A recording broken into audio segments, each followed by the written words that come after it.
47 days. That's how long I woke up exhausted every single morning. Not sleepy.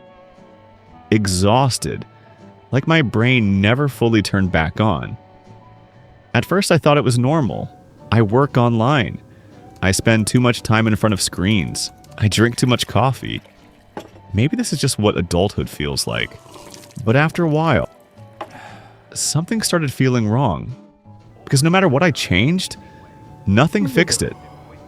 I was sleeping around 8 hours a night, going to the gym, trying to eat healthier, taking vitamins, trying productivity systems, trying to optimize my schedule, and somehow, I still felt terrible. By 10 a.m., I already wanted another coffee. By 2 p.m., my brain would completely crash. Emails felt difficult, meetings felt painful, even simple decisions felt heavy. I remember opening Slack one afternoon, staring at a message for almost 5 minutes before replying. Not because the task was difficult. My brain just felt slow. And the weirdest part? At night, right before bed, I'd finally start feeling awake again. It felt like my body was awake at the wrong times. Like my energy had completely drifted out of sync. At first I thought, okay, maybe I'm just stressed. Then, maybe I'm burned out. But after more than a month of feeling like this every single day, I started wondering if something deeper was going on. So I began tracking everything. Sleep, energy levels, heart rate, food, exercise, caffeine. And eventually, I decided to get blood work done. That's when things got interesting. Because some of my results came back technically normal, but probably not optimal. And over the next few months, I slowly realized there wasn't one single reason I felt exhausted. It was multiple small things. Small deficits, small habits, small recovery problems, compounding quietly in the background. And honestly, that scared me more than if there had been one obvious cause. Because it meant I had spent months slowly draining my energy without even realizing it. So in this video, I want to show you what I tested, what actually helped, what completely didn't, and the changes that finally made me feel like myself again. Because if you've been feeling functional, but exhausted all the time, this video might genuinely help you. Quick disclaimer, I'm not a doctor or medical professional. This is my personal experience with chronic fatigue. Always consult your physician before making changes to your health routine or starting any supplements. Most advice about energy is incredibly generic. Sleep more. Drink more water. Reduce stress. Exercise. And yes, those things matter. But what frustrated me was this. I was already doing most of them.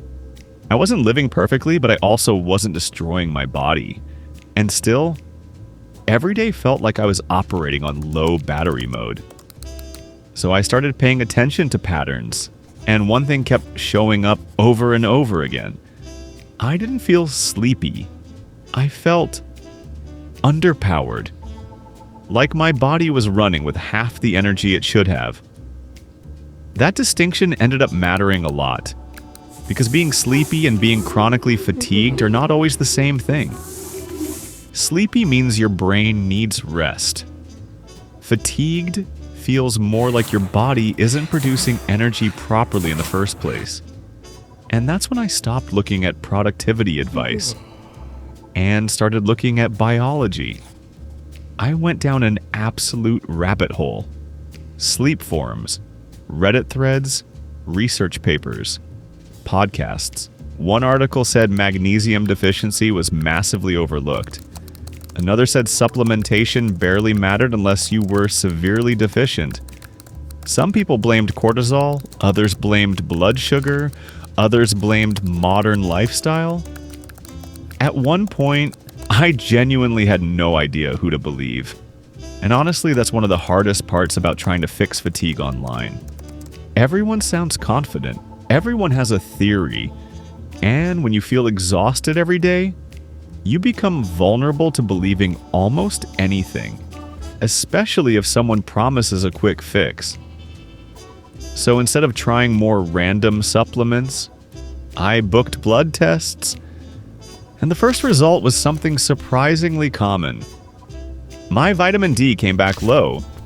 Not catastrophic. Not dangerously deficient. Just lower than ideal. And apparently this is extremely common, especially for people who work indoors, spend most of the day on screens, or barely see sunlight during winter. So I started supplementing vitamin D3 consistently. And to be honest, nothing dramatic happened. No huge transformation.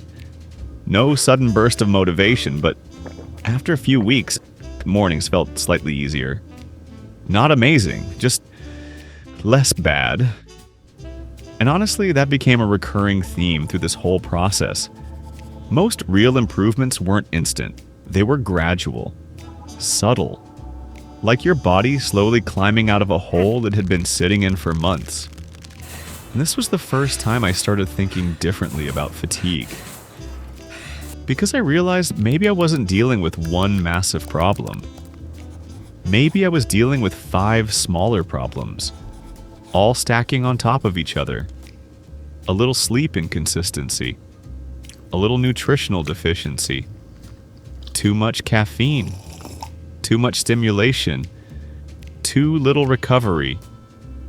None of those things sound dramatic individually, but together, they quietly destroy your baseline energy. And once I started thinking that way, the whole situation began making a lot more sense. The second thing that stood out was ferritin. Ferritin reflects your iron storage. And even though my levels were technically inside the normal range, they were on the lower end. Low iron stores can affect energy production, especially during exercise, during mental work. So naturally, I thought, like, this must be the answer. I cleaned up my diet. More iron-rich foods, better meal timing, and eventually added an iron supplement after talking to my doctor. For a while, I genuinely thought I had solved the problem. Workouts improved. Brain fog felt slightly better, and then 2 weeks later, I crashed again. Hard. That was one of the most frustrating moments in this whole process, because it felt like every improvement was temporary. I'd have 3 decent days, then suddenly wake up exhausted again. And mentally, that's really draining, because when your energy becomes unpredictable, you stop trusting your own body. You stop making plans. You stop feeling reliable. You stop feeling like yourself. And this was around the point where I realized fatigue doesn't just affect your productivity, it changes your personality. I became less social, less patient, less excited about things. Not depressed exactly, just flat. From the outside, I probably still looked fine. I still replied to messages, still showed up to meetings, still got work done. But everything started feeling slightly performative, like I was manually controlling a version of myself that used to run automatically. And that's a really hard feeling to explain to people unless they've experienced it themselves. And that's what pushed me into researching the next thing more seriously. Magnesium. I had heard people talk about magnesium online before, but honestly, I ignored it. It sounded like one of those wellness trends that gets recycled every few years. Then I looked at my blood work, and my magnesium was borderline low. Not dangerously low, just barely above the cutoff. My doctor basically said, probably nothing to worry about. And to be fair, they might have been right. But something about it kept bothering me. So I started researching magnesium more carefully. And this is where things became confusing. because the deeper I looked, the more contradictory the information became.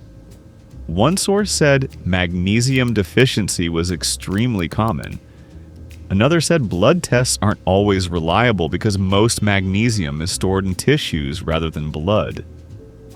Another said supplementation only matters if you're severely deficient.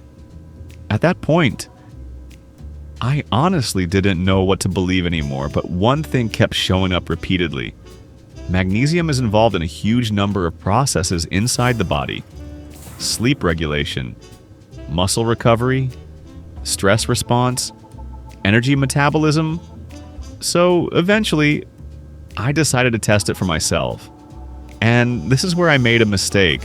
I bought the cheapest magnesium I could find, magnesium oxide, and after taking it for 2 weeks, I felt basically nothing. So I assumed magnesium probably wasn't the issue. But then I started reading more carefully about different forms, and apparently, not all magnesium supplements behave the same way. Some forms are poorly absorbed. Some are mainly used for digestive purposes. Some are gentler on the stomach. So I switched to magnesium glycinate.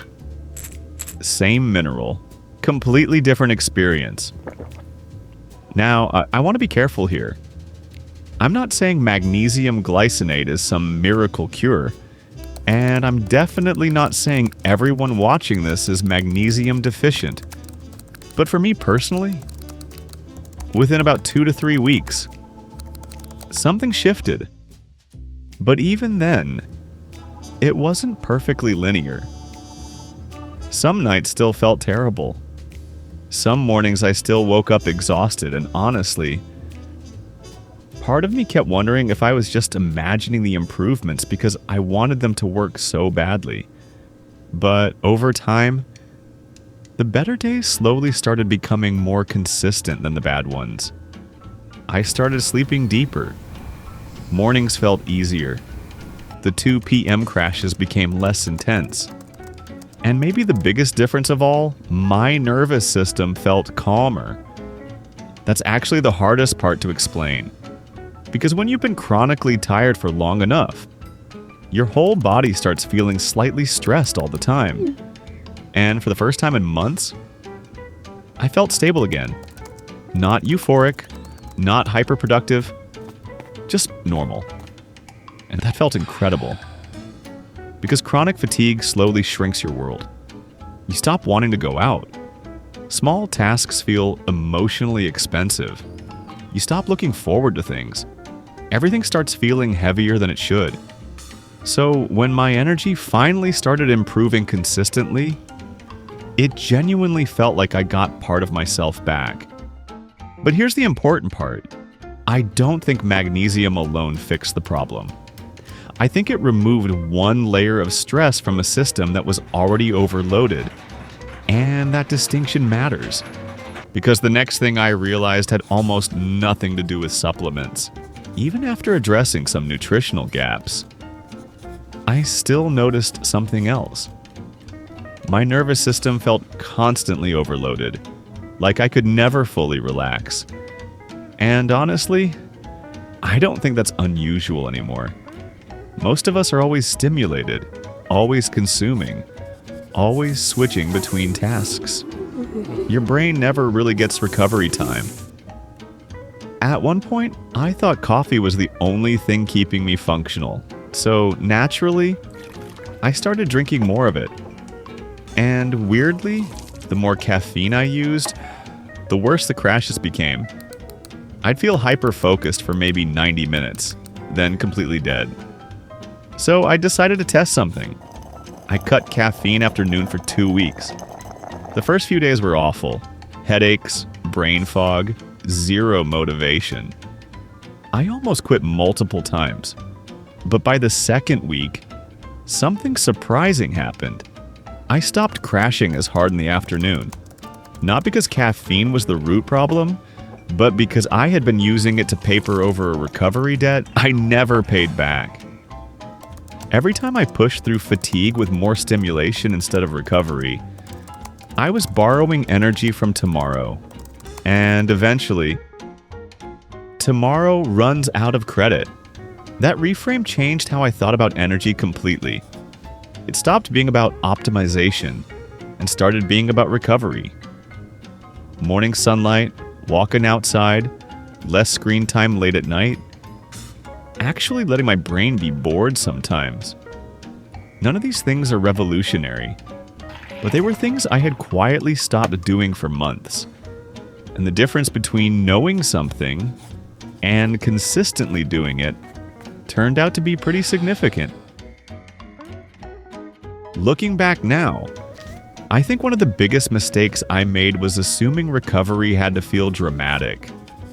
Like there would be one big breakthrough moment, one supplement, one perfect habit, one thing that suddenly fixed everything.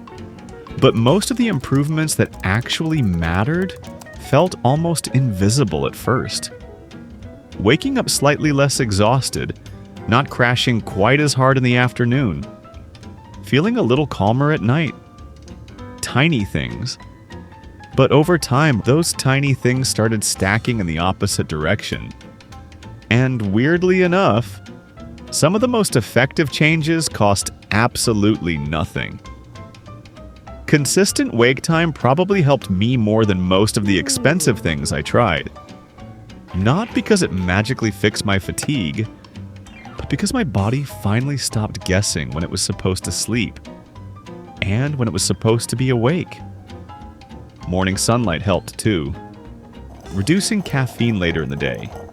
Eating at more consistent times. Basic things. Boring things. The kind of advice I used to ignore because it sounded too simple to matter. And that was frustrating. Because when you feel exhausted all the time, you want the answer to feel significant. You want one clear cause, one clear fix. But recovery ended up feeling a lot quieter than I expected. Less like getting my life together, and more like slowly teaching my nervous system that it was safe to relax again. For a while, I genuinely thought I had fixed the problem. The mornings were easier, the crashes weren't as bad, my sleep was improving, and then 1 week later, I woke up exhausted again.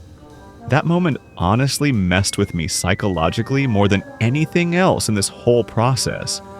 Because after months of trying to fix this, I thought I was finally done. And suddenly, I was back in bed at 3 a.m. staring at the ceiling again. Wide awake, completely exhausted, but somehow unable to fully rest. I remember checking the clock over and over again.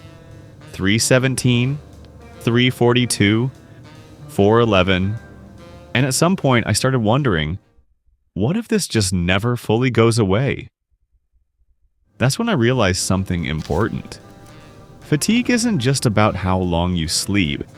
It's also about the quality and structure of your sleep itself.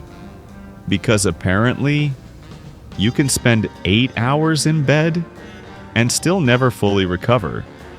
Most people think sleep quality is just, how many hours did I get? But your body doesn't only need hours. It needs the right stages of sleep. Deep sleep. REM sleep. Deep sleep is when physical recovery happens. REM is heavily connected to memory, learning, emotional regulation, and mental recovery. And once I started tracking my sleep more carefully, I noticed something frustrating. Some nights I would technically sleep long enough, but my sleep was incredibly fragmented. Tiny wake-ups, restlessness, light sleep, enough to completely ruin how I felt the next day.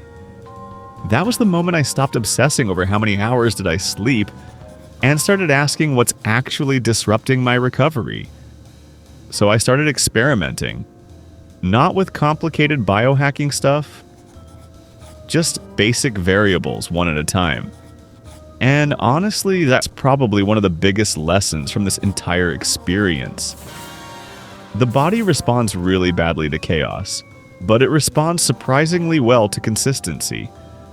The first thing I tested was alcohol, and this one was frustrating, because even one drink didn't seem to affect me that much mentally. But my sleep data told a completely different story. Less deep sleep, more wake-ups, higher resting heart rate. It wasn't dramatic, but it was consistent. Then I tested room temperature. I started sleeping in a cooler room. Nothing extreme, just slightly cooler. And weirdly, this made a noticeable difference faster than most expensive supplements I tried. Because your body temperature naturally drops when entering deep sleep. And apparently my room had been too warm the whole time. Then came late night eating. This one surprised me too. Eating a heavy meal close to bed didn't always ruin my sleep immediately, but the next morning usually felt worse. More groggy, harder to wake up, more brain fog. Again, not dramatic, just consistent. And eventually I realized that was the pattern behind almost everything that actually worked. Not huge transformations, not miracle hacks, just small things quietly improving recovery over time. And then there was the thing I resisted the longest, a proper wind-down routine. Honestly, I used to hate this advice because every productivity video online makes it sound so easy. Just relax before bed. As if people aren't stressed. As if people don't work late. As if modern life isn't constantly overstimulating your brain. But eventually, I tested it anyway. No screens for about 45 minutes before sleep. Dimmer lights. The same sequence every night. And the weird part, it actually helped. Not instantly, not perfectly, but enough that I noticed. Because your nervous system responds to patterns. When you repeat the same behaviors before sleep, your brain slowly starts associating those behaviors with shutting down. And for the first time in months, sleep started feeling more reliable. Not perfect. Reliable. And honestly, after waking up exhausted for 47 straight days, reliable felt incredible. If I had to restart this entire process from zero, I would stop chasing optimization first and focus on stability instead. Because for months, I kept trying to fix my energy, when really, my body was asking for recovery. So here's exactly what I would do now. Step 1. Get blood work done before buying random supplements. Vitamin D, ferritin, CBC, thyroid panel, magnesium. Start with actual data, not TikTok advice, not someone else's supplement stack. Step 2. Fix sleep consistency before anything else. Not perfect sleep, just consistent timing. Same wake time every day for 2 weeks, then observe what changes. Step 3. Track your energy honestly because memory is unreliable. I kept a simple daily note. Morning energy, afternoon energy, caffeine, sleep quality, anything different, and after a while, patterns became obvious. Step 4. Change one variable at a time. Because when someone starts 5 supplements, cold showers, meditation, a new diet, and caffeine detox all at once, they never actually know what helped. Simple beats complicated almost every time. And finally, if your fatigue is severe or persistent, please talk to a doctor, because chronic fatigue can sometimes point to sleep apnea, thyroid conditions, autoimmune issues, depression, or other medical problems that YouTube videos cannot diagnose. So no, there wasn't one single reason I felt exhausted all the time.